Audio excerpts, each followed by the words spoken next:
अच्छा बेटा, मैं ये बता रही थी कि देखिए वहां पे जो आपके होंगे ना पेजेस होंगे वो उर्दू के होते हैं, ठीक है, और हॉरिजॉन्टल पोजीशन में होते हैं। आप लोगों ने उन पेजेस में जो है ना, जो आपकी लेंथ होगी वो रेफरेंस की जस्ट जो चेरी ऑर्चर्ड का नेम, यानी कि दीज लाइंस आर टेकन, ये नहीं कि खाली नेम और आर्टिस्ट का नाम लिख दिया आपने, ड्रामेटिस्ट का। These lines are taken by Cherry Orchard act 2। अगर एक्ट नहीं भी याद तो कोई मसला नहीं है, ठीक है, आप लिखें these lines are taken by Cherry Orchard. Confirm है फलाना एक्ट है तो लिखें, नहीं कंफर्म गलत नहीं लिख के आना, गलत के नंबर कट जाएंगे। उसके बाद जो है taken by this and this, तो ऐसे ना ये इस तरीके से बेटा आप लोगों ने लिखना। उसके बाद तो उसके बाद जो है आप लोगों ने क्या करना है कि रेफरेंस पे आना, रेफरेंस के बाद कॉन्टेक्स्ट पे आना। देखिए बेटा, रेफरेंस का होता है 1 नंबर, कॉन्टेक्स्ट का होता है तकरीबन 1.5 से 2 नंबर, इससे ज्यादा नहीं। तो अब आप कितनी लाइंस लिखेंगे 1.5 से 2 में? 4 से 5 लाइन से आपने ऊपर नहीं जाना। एक्सप्लेनेशन में एक चीज याद रखिएगा, जो गिवन लाइंस है ना उससे आपने बाहर नहीं निकलना। कॉन्टेक्स्ट में आप थोड़ा सा लिखेंगे कि cherry orchard is basically a story about the जो सर्फ क्लास है और एक एरिस्टोक्रेटिक क्लास है उसके बारे में है। और उसमें जो है जो क्या नाम है, हमारा जो राइटर है शिकव, शिकव ने बेसिकली टारगेट किया है द इम्प्रैक्टिकल एरिस्टोक्रेट्स, जो कि मॉडर्न टाइम्स को जो है एक्सेप्ट नहीं करना चाहते, जो चेंज को एक्सेप्ट नहीं करना चाहते। एंड दैट इज उसका जो फॉयल उन्होंने कैरेक्टर बनाया, that is represented by the जो कि फॉयल कैरेक्टर जो सर्फ क्लास है उनको उसके कंट्रास्ट में रखा है, और जो कि लपैकन जो है वो रिप्रेजेंट करता है।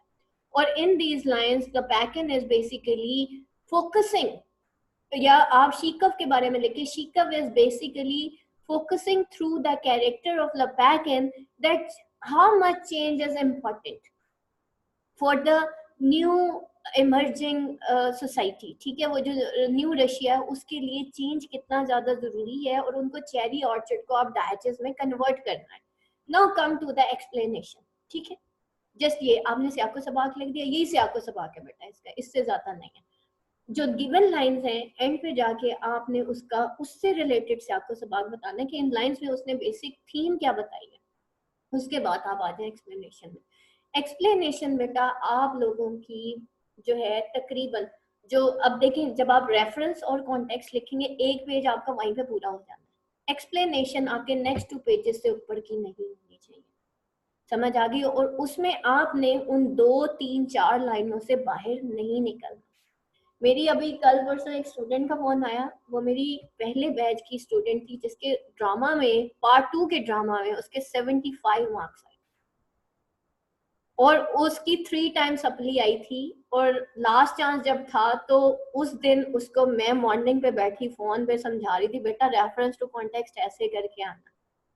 उस दिन उसको समझ आई कि मैम मैंने पार्ट 2 में गलती क्या किया। उससे पहले उसने मुझसे ट्यूशन नहीं पढ़ी हुई थी, ट्यूशन एज सच नहीं, लेकिन मतलब वो मेरे इन कांटेक्ट थी, लेकिन उससे ड्रामा का पेपर नहीं क्लियर। उसने मुझे फोन किया, मैम मेरा खुदा ना खास्ता इस दफा ड्रामा का पेपर रह गया ना, मैं होली फेल हो जाऊंगी, मेरा पार्ट 2 पूरे का पूरा चला जाएगा।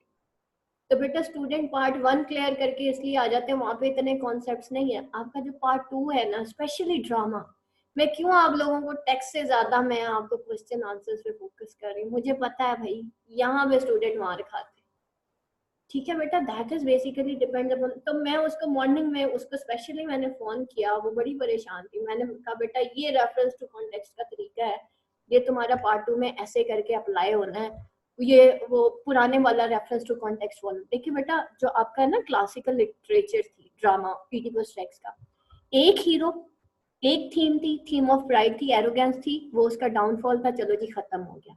यहाँ मॉडर्न लिटरेचर में डिफरेंट थीम्स होती हैं, लॉट्स ऑफ कैरेक्टर्स होते हैं, lots of characters lots of things जो है उसको रिप्रेजेंट कर रहे होते हैं, लॉट्स ऑफ थीम्स को रिप्रेजेंट कर रहे होते हैं।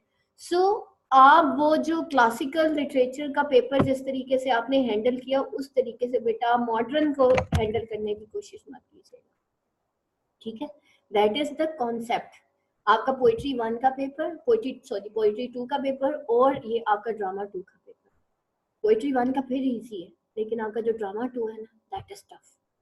सो कीप एन माइंड, मेरे किसी स्टूडेंट की बेटा ड्रामा 2 में सप्ली नहीं आनी चाहिए। मुझे पता है 90% स्टूडेंट फेल होते हैं ड्रामा 2 में, नहीं पास होता। अच्छे से अच्छे स्टूडेंट्स, मेरी अपनी फ्रेंड थी, तो जब मैं पार्ट 2 कर रही थी, मुझे एक लड़की मिली ऑनलाइन ना, मैंने ग्रुप बनाया था एट दैट टाइम, तो उसको ड्रामा की प्रिपरेशन मैंने करवाई थी, उस अपनी फ्रेंड को ना। हम सब कलीग्स थे आपस में, मैंने एक ग्रुप बनाया और ग्रुप में हम सारों ने पढ़ा, हम सब ने पार्टिसिपेट किया। उसका एक दफा वो 4 दफा ड्रामा में फेल हुई है और अब उसने सारे पेपर्स दोबारा देने थे। तो एट दैट टाइम मैंने उसको बताया, मैंने कहा मुझे जरा लिख के दो, तुम लिखती कैसे? उसने मुझे जब लिख के बताया, मैंने कहा यहीं पे तुम गलती कर रही हो। उसको मैंने बताया अपनी टेक्निक सही कर। फिर उसके बाद जो है रेफरेंस टू कॉन्टेक्स्ट की बात आई, वो बाय चांस मेरा और उसका सेंटर भी फिर एक बन गया। उसको मैं बैठ के पढ़ा रही होती थी, तो शी सैड आसमा तुम मुझे पहले क्यों नहीं मिली? हालांकि बेटा मैंने किसी से पढ़ा नहीं है, मैं आपको सही बता रही हूँ, मैंने जो पढ़ा है खुद पढ़ा है। एक दुआ हमेशा याद रखें जो मैं हमेशा शुरू में पढ़ती हूँ बेटा, सबसे पहले देखें मेहनत अगर गलत डायरेक्शन में होना स्टूडेंट फेल हो जाता। दुआ पढ़ा करें जब किताब खोले ना, आपने ये दुआ पढ़ना नहीं भूलनी, रब्बिश्रह ली सदरी वयस्सिर ली अमरी वहलुल उक़दतम मिन लिसानी यफ़क़हू क़ौली। रब्बिश्रह ली सदरी, या अल्लाह मेरा सीना खोल दे, वयस्सिर ली अमरी, और मेरा काम आसान कर दे, वहलुल उक़दतम मिन लिसानी यफ़क़हू क़ौली, और मेरी ज़बान की गिरा खोल दे, यफ़क़हू क़ौली, ताकि ये लोग मेरी बात को समझ सकें।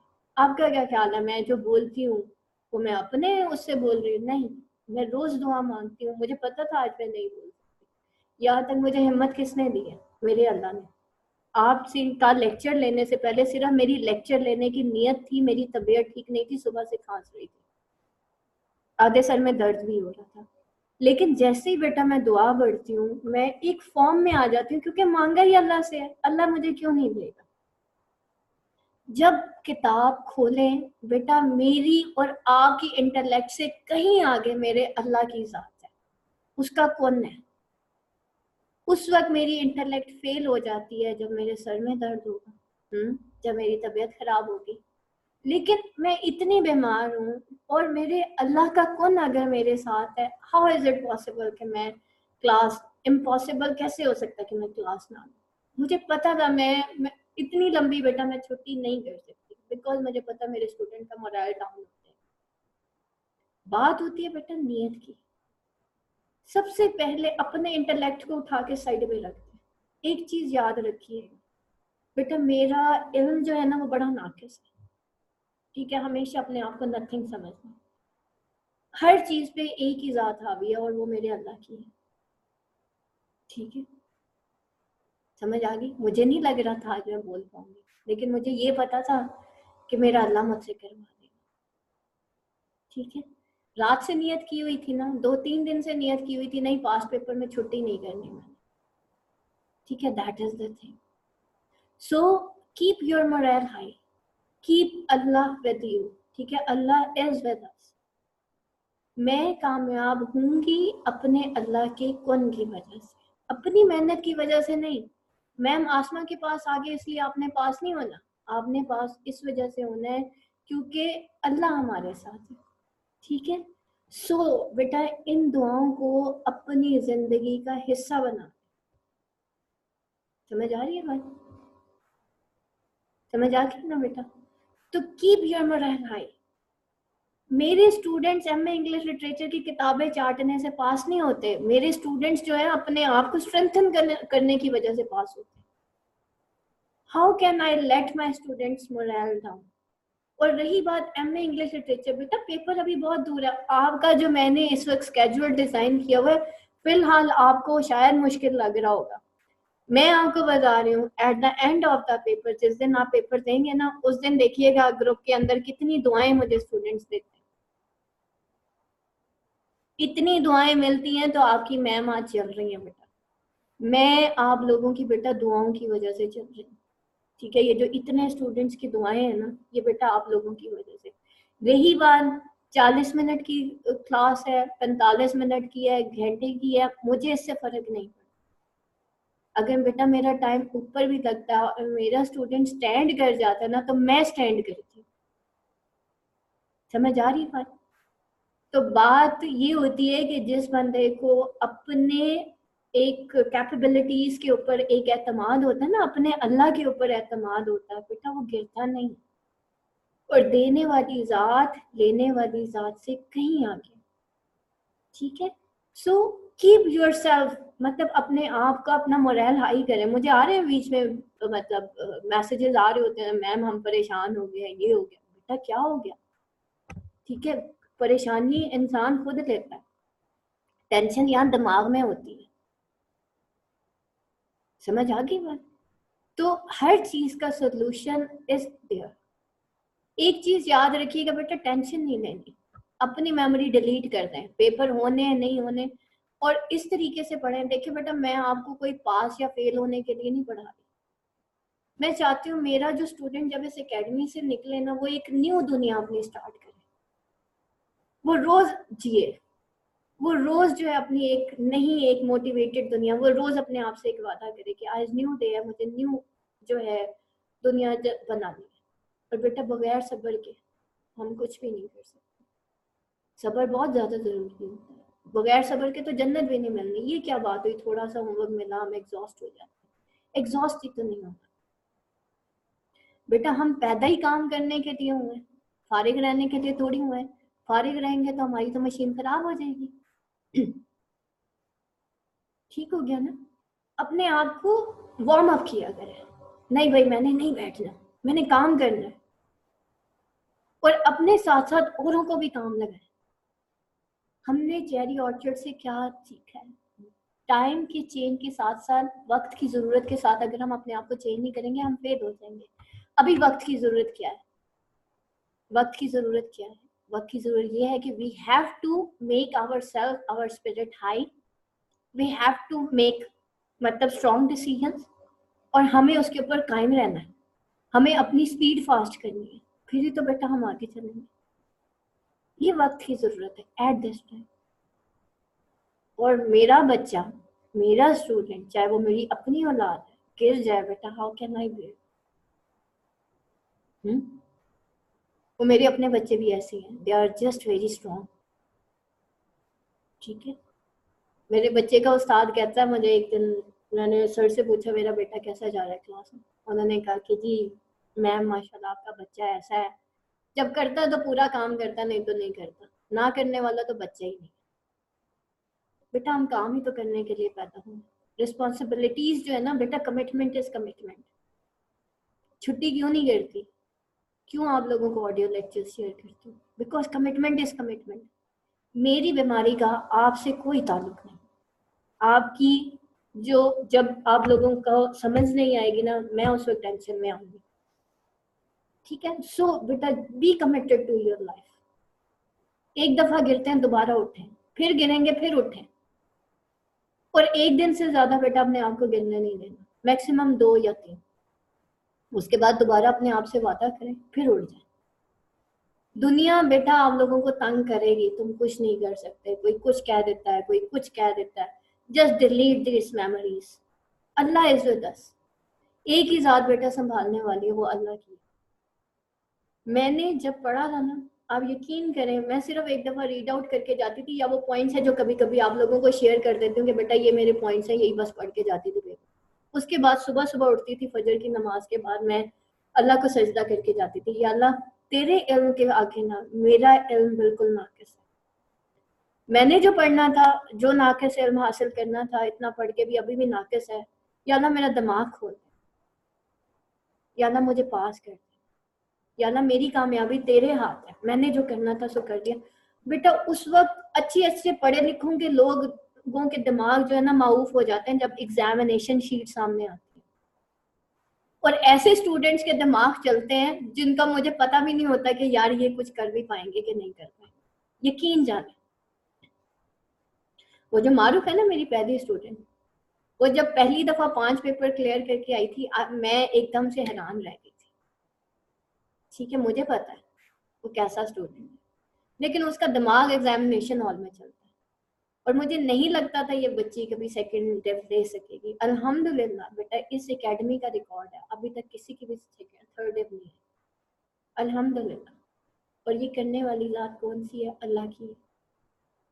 ठीक है। तो सो कीप योर सेल्फ मोटिवेटेड, कुछ नहीं होता, 2 नंबर कम आ जाएंगे, 4 नंबर ज्यादा आ जाएंगे, इससे क्या हो गया, जिंदगी बदल जाती है 2 नंबरों से। बेटा आगे जाना है ना, भूल जाए जिंदगी में कोई सक्सेस और फेलियर नाम की कोई चीज है, कभी भी नेवर एवर जो है फेलियर जो है ना, मैं कहती होती हूँ ना कि बेटा कामयाबी के पीछे भागना नहीं है, नाकामी से कभी डरना नहीं है, do your best and have faith on Allah. निकाल दे जिंदगी में से ये 2 वर्ड, एक कामयाबी और एक नाकामी। इज्जत जिल्लत देने वाली ये जो हम मुसलमान है ना बेटा, हम ईमान पे जीते हैं, वह तो इज्जु मन तशा हुआ तो जिल्लु मन तशा, अल्लाह ही है जिसे जिंदगी इज्जत देता है और अल्लाह ही है जिसे जिल्लत देता है। आप सारे लोग मेरी तारीफ करते रहे, लेकिन जिस दिन अल्लाह ने मेरी जिंदगी में जिल्लत लिख दी ना बेटा, उस दिन आएगी।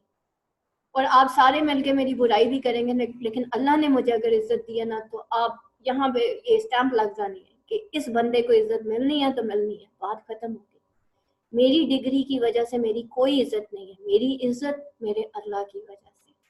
मेरे से ज्यादा पढ़े लिखे लोग बेटा यहाँ पे बैठे, लेकिन हम मुसलमान बेटा ईमान पे जीते। सो कीप योर मोरल हाई, ठीक है। मे बी अभी कुछ दिन तक मैं आप लोगों की क्लासेस ना दे सकूं, ठीक है, जस्ट 3 या 4 डेज, लेकिन बीच बीच में से मैं इसी तरीके से ऑन कॉल आती रहूंगी, just to keep my self and my students moral high, ठीक है। सैटरडे नेक्स्ट 3 डेज, आज क्या मंगल है, सॉरी मंगल, सॉरी पीर नहीं, मंगल हो गया, कल बुध है इंशाल्लाह, बुध जुमेरात और जुम्मा। सैटरडे को be ready for the test of Cherry Orchard, सारे क्वेश्चंस का, और संडे को बेटा मैं आपका का पूरा टेक्स्ट का टेस्ट लूँगी। So keep your moral high, be positive, अपने दिमागों से सारी टेंशनें निकालें, हकूक़ुल लिबाद बेटा पूरी करें। क्या बताया था, औरत के लिए जब वो बीवी होती है तो उसका पहला हक उसके शौहर का होता है, उसके बच्चों का होता है, फिर माँ बाप, ठीक है। और अगर आप अनमैरिड हैं तो आपके पेरेंट्स का हक है। हकूक़ुल बात पूरे करें, अल्लाह खुश होगा, तो आपकी ज़िंदगी में ब्लेसिंग्स आएंगी। लेकिन अगर बेटा आप मटेरियल वर्ल्ड के पीछे भागेंगे, एमए इंग्लिश के पीछे भागेंगे, तो बेटा एमए इंग्लिश भी जाएगा और दुनिया के ये जो रिलेशंस हैं जिनकी वजह से हमें सुकून मिलता है, ये भी हाथ से जाएंगे। तो हमने सब कुछ करना है, मैंने कहा ना commitment is commitment. Our commitment is not MA English literature just, our commitment is कि हमें एक अच्छा इंसान और एक मुकम्मल इंसान बनना। हमें सबके साथ अच्छे तरीके से बात भी करनी है, हमें सब्र के साथ जिंदगी भी गुजारनी है, हमें पढ़ना भी है। बेटा अपना स्केड्यूल डिजाइन करें। अगर एक यूनिफॉर्म जिंदगी गुजारेंगे ना कि सुबह से लेके शाम तक 24 घंटे सिर्फ एमए इंग्लिश की किताब पढ़नी है, आप बोर हो जाएंगे, आपका दिमाग दुख जाएगा, ठीक है। अपने मेरे उस्ताद ने मुझे एक बात कही थी, बेटा जो स्टूडेंट जो है रोज के कम से कम 2 या मैक्सिमम 3 घंटे पढ़ता है ना रेगुलर, लेकिन रेगुलर एक ही टाइम रखें, ये नहीं कि सारा दिन किताब हाथ में और पढ़ा आपने कुछ भी नहीं। बेटा एक होती है क्वालिटी एजुकेशन, एक होती है क्वांटिटी एजुकेशन। क्वांटिटी एजुकेशन ये मैं सुबह से लेकर रात तक किताब हाथ में है, दिमाग कहीं और है, कभी हांडी में फंसा हुआ है, कभी बच्चों में फंसा हुआ है, कभी इधर कभी उधर, पढ़ा मेरे से जा नहीं रहा। आप निकालें 2 घंटे, कमरा करें बंद और उसमें आप बैठ के पढ़ें जब बच्चे भी घर ना हो जिस टाइम, ठीक है।